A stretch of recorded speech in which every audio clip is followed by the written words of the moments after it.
all of these tools are going to become greater, and most importantly, with time, just like in the United States, because what people don't realize about the history of hip-hop was, for the first 20 years, it was the same here as it was in Harare. Most people didn't know what hip-hop was. Again, like I was saying before, if you were outside of a city, there were no radio stations that played hip-hop in the suburbs. There wasn't MTV in 1988, 89 that was playing hip-hop other than Yo MTV Raps, and cable wasn't something that was like widely spread even in the United States. It seems weird to hear that, but it's the truth.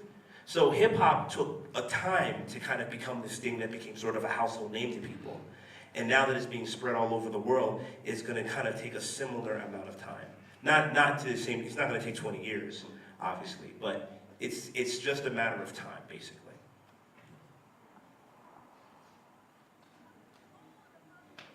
Oh, yeah. It's not just that people don't know about hip hop.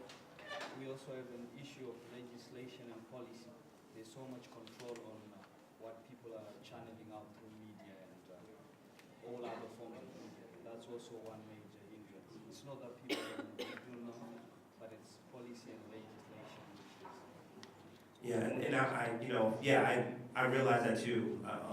That's probably another huge challenge, or not probably, that is a huge challenge that, again, I have the fortune and other countries have the fortune of not having to worry about as much.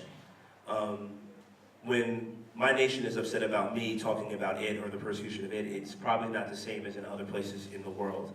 I know that I have individual friends of mine that are Palestinian poets. I know that the subject that they speak about, they can't go to Israel and openly speak about without repercussions for those things. But they're, again, fortunate enough that they're Palestinian, but they live in the United States.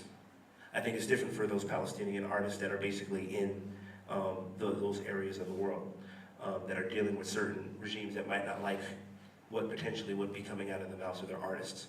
But I would say this as maybe an offer of hope or maybe just encouragement.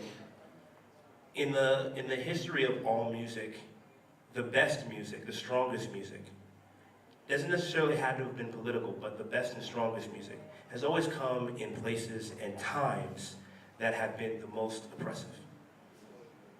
That seems to be a drive. So, if anything, I would suspect that probably some of the best stuff that I'm going to hear over the next decade or more is probably going to come from some place or some area that is dealing with serious issues, whether they be political, economic, or otherwise. So that might be just the motivation to continue to make the more creative uses to kind of